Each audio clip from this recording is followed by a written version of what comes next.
মুসলিম দেশ কাতার, জর্ডান, আমিরাত বেইমানি করলেও ইরানের পাশে দাঁড়িয়ে এবার সরাসরি মাঠে নামছে চীন ও রাশিয়া। বিশ্বের সবচেয়ে গুরুত্বপূর্ণ জলপথে এবার একসঙ্গে নৌমহড়া চালাবে তিন বিশ্বশক্তি। প্রকৃত গোলাবারুদ, যুদ্ধজাহাজের সারি আর বন্ধ আকাশসীমা, সব মিলিয়ে উত্তাল পারস্য উপসাগর। এটা আর মহড়া নয়, এটি শক্তির ঘোষণা, যেখানে এক ভুল সিদ্ধান্তই আগুন জ্বালাতে পারে গোটা বিশ্বে। তবে বার্তা স্পষ্ট, বিশ্ব ময়দানে একা নয় ইসলামী বিপ্লবের নেতা খামেনি, পাশে আছে বন্ধু পুতিন ও শি জিনপিং। বিশ্লেষকদের মতে এই মহড়া শুধু সামরিক অনুশীলন নয়, এটি ট্রাম্পের প্রতি সরাসরি শক্ত বার্তা।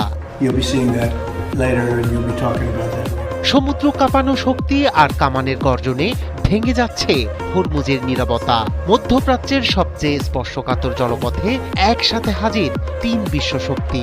কৌশলগতভাবে অত্যন্ত গুরুত্বপূর্ণ হরমুজ প্রণালীতে আগামী সপ্তাহে যৌথ নৌমহড়া আয়োজন করতে যাচ্ছে ইরান, চীন ও রাশিয়া।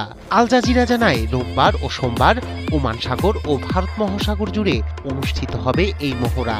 অ্যাসোসিয়েটেড প্রেস জানিয়েছে, হরমুজ প্রণালীতে প্রকৃত গোলাবারুদ ব্যবহার করে মহড়া চালানো হবে জানিয়ে ইতোমধ্যেই নৌযানগুলোকে সতর্ক করেছে ইরান।